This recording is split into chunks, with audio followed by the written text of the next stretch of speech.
नमस्कार, special story में आपका स्वागत है। मैं हूं आपके साथ सोनाली। आज के स्पेशल स्टोरी में बात करेंगे कश्मीरी पंडितों पर हो रहे अत्याचार की। एक बार फिर कश्मीरी पंडितों को टारगेट बनाना आतंकियों ने शुरू कर दिया है। कश्मीरी पंडितों की जिंदगी में दहशत, दर्द, गुस्सा और नाराजगी अब घर कर गई है। जो कश्मीरी पंडित कभी आतंकियों के दौर में भी घाटी छोड़कर कहीं नहीं गए, अब वो ही लोग लगातार आतंकियों के निशाने पर है। जम्मू कश्मीर में फिर दहशतगर्दों ने बड़ी बेरहमी से एक कश्मीरी पंडित को मौत के घाट उतार दिया। शोपियां में सेब के बाग में काम कर रहे दो भाइयों पर आतंकियों ने फायरिंग कर सुनील कुमार भट्ट को मौत के घाट उतार दिया। वहीं उनके भाई पीतांबर भट्ट मौत से संघर्ष कर रहे हैं। कश्मीरी पंडित एक बार फिर आतंकवादियों का टारगेट बन गए हैं, जिसके कनेक्शन सीधे सीधे पाकिस्तान से सामने आ रहे हैं। पाक का कनेक्शन बताएं उससे पहले मामला क्या है ये जान लीजिए। जम्मू कश्मीर के शोपियां जिले में आतंकियों ने 15 अक्टूबर 2022 को एक कश्मीरी पंडित की गोली मारकर हत्या कर दी। अधिकारियों ने बताया कि कश्मीरी पंडित पूरन कृष्ण पर दक्षिणी कश्मीर के चौधरी गुंड क्षेत्र में हमला हुआ। गोलीबारी में गंभीर रूप से घायल होने के बाद उन्हें नजदीकी अस्पताल में ले जाया गया, जहां उन्हें मृत घोषित कर दिया गया। डॉक्टरों का कहना है कि उन्हें अस्पताल में लाए जाने तक वो जीवित नहीं रहे। उक्त क्षेत्र की घेराबंदी कर दी गई है और आतंकियों की तलाश में सुरक्षा बल अभियान चला रहे हैं। मृतक पूरन कृष्ण भट्ट के पिता का नाम तारकनाथ है। हमलावरों का विवरण उठाने के लिए सीसीटीवी फुटेज खंगाले जा रहे हैं। इसे टारगेट किलिंग भी बताया जा रहा है। कश्मीरी पंडितों पर आतंकियों ने तब हमला किया जब वो अपने मकान में स्थित बगीचे में बैठे हुए थे। अचानक से घुसे आतंकियों ने उन पर गोलियों की बरसात कर दी।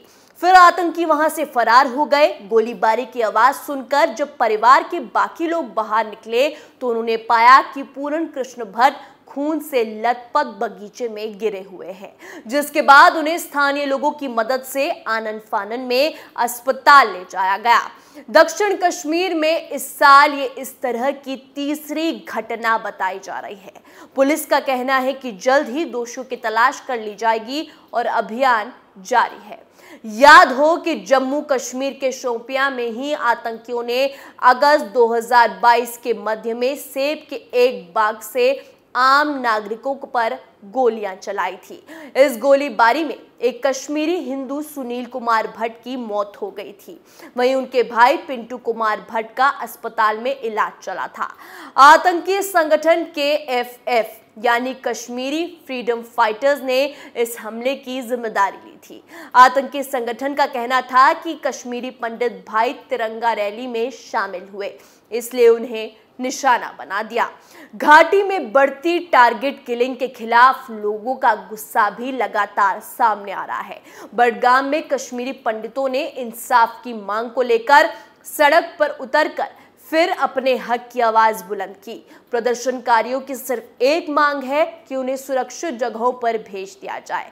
हालांकि ऐसी मांग घाटी के ज्यादातर कश्मीरी पंडित, खासकर सरकारी कर्मचारी करते आए हैं। सरकार की सुरक्षा के दावों को आईना दिखाने के लिए घाटी में आए दिन कश्मीरी पंडितों की हत्याएं काफी हैं। 4 बेटियों के पिता सुनील भट्ट की मौत से जहां घाटी फिर दहशत में है, तो उनके घर वालों का रो रो कर बुरा हाल है। प्रशासन के खिलाफ लोगों का गुस्सा सुनील भट्ट की अंतिम यात्रा में दिखा। बड़ी संख्या में लोगों ने आतंकवाद के खिलाफ कड़े एक्शन की मांग की है। कश्मीरी पंडितों पर हो रहे अत्याचार की लिस्ट काफी लंबी है। 2022 की बात करें तो कश्मीरी पंडितों को टारगेट समय समय पर बनाया गया है। जम्मू कश्मीर से आर्टिकल 370 हटा तो उम्मीद थी कि अब कश्मीर की फिजाएं आतंकियों से मुक्त हो जाएंगी, लेकिन ऐसा होता हुआ फिलहाल दिख नहीं रहा है। साल 2022 के करीब 8.5 महीनों में 24 से ज्यादा टारगेट किलिंग की घटनाएं हो चुकी हैं। पिछले साल से तुलना करें तो यह आंकड़ा बड़ा है, क्योंकि पिछले साल यानी 2021 में 15 ऐसी वारदातें सामने आई थी। इस साल मई से अगस्त के बीच ही अब तक घाटी में टारगेट किलिंग के 10 से ज्यादा मामले सामने आए हैं। 7 मई को श्रीनगर में पुलिस कांस्टेबल गुलाम सन डार की गोली मारकर हत्या। 12 मई को बडगाम में कश्मीरी पंडित राहुल भट्ट का तहसील में घुसकर मर्डर। 13 मई को पुलवामा में पुलिस कांस्टेबल रियाज अहमद की गोली मारकर हत्या। 17 मई को बारामूला में ग्रेनेड अटैक में रंजीत सिंह की मौत। 24 मई को श्रीनगर में पुलिसकर्मी सैफुल्ला कादरी की घर में गोली मारकर हत्या। 25 मई को बडगाम में टीवी आर्टिस्ट अमरीन भट्ट की गोली मारकर हत्या। 31 मई को कुलगाम में स्कूल टीचर रजनी बाला को गोली मारकर मौत के घाट उतारा। 2 जून को कुलगाम में बैंक मैनेजर विजय कुमार का गोली मारकर कत्ल। 2 जून को बडगाम में मजदूर दिलखुश कुमार की फायरिंग में मौत। 12 अगस्त को बांदीपोरा में प्रवासी मजदूर की गोली मारकर हत्या। 16 अगस्त को शोपिया कश्मीरी पंडित सुनील भट्ट की गोली मारकर हत्या। आतंकियों की गोली से घायल पीतांबर भट्ट का अस्पताल में इलाज जारी है। श्रीनगर में सेना के 92 बेस अस्पताल में उनका हाल जानने के लिए उपराज्यपाल मनोज सिन्हा पहुंचे। इस दौरान आतंकियों की गोली से मारे गए सुनील भट्ट के परिवार के प्रति सिन्हा ने संवेदना जताते हुए कड़ी कार्रवाई का भरोसा दिया। सुनील भट्ट की हत्या को बीजेपी ने आतंकियों की कायराना करतूत बताया है और दावा किया कि कश्मीरी पंडित डरने वाले नहीं हैं। कश्मीरी पंडितों को लगातार निशाना बनाए जाने से नाराज बजरंग दल कार्यकर्ता सड़क पर उतरे और पाकिस्तान का पुतला जलाकर बजरंग दल कार्यकर्ताओं ने आतंकवाद के खिलाफ जमकर नारेबाजी की। लोगों में आतंकियों के खिलाफ गुस्सा बढ़ रहा है। उधर सेना ने सुनील भट्ट के हत्यारों के खिलाफ सर्च ऑपरेशन लॉन्च किया हुआ है।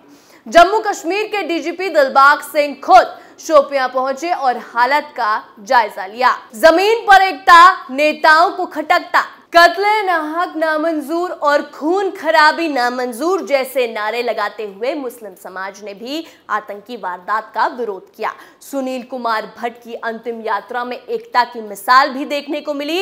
यहाँ मुस्लिम समुदाय के लोगों ने हिंदू, मुस्लिम, सिख, ईसाई आपस में है भाई भाई के नारे लगाए। कत्लेआम के खिलाफ घाटी में आवाज बुलंद हो रही है तो पीडीपी इस पर सियासत करने से बाज नहीं आ रही। पीडीपी अध्यक्ष महबूबा मुफ्ती ने जम्मू कश्मीर में हालत को बनावटी सामान्य स्थिति बताते हुए सरकार को निशाने पर लिया। लेकिन इतना याद रखिए, सियासत और दावे तो होते रहेंगे, लेकिन घाटी की हकीकत इन दिनों कश्मीरी पंडितों के लिए भयावह है। ऐसे में सुनील भट्ट जैसे कई लोगों के परिवारों को इंसाफ दिलाना और कायराना हमलों पर लगाम लगाने के लिए सरकार को सख्त एक्शन लेना होगा, वरना घाटी में फिर 1990 का दौर लौटने का डर बना हुआ है। स्पेशल स्टोरी में आज के लिए इतना ही। देखते रहिए कैपिटल टीवी। नमस्कार।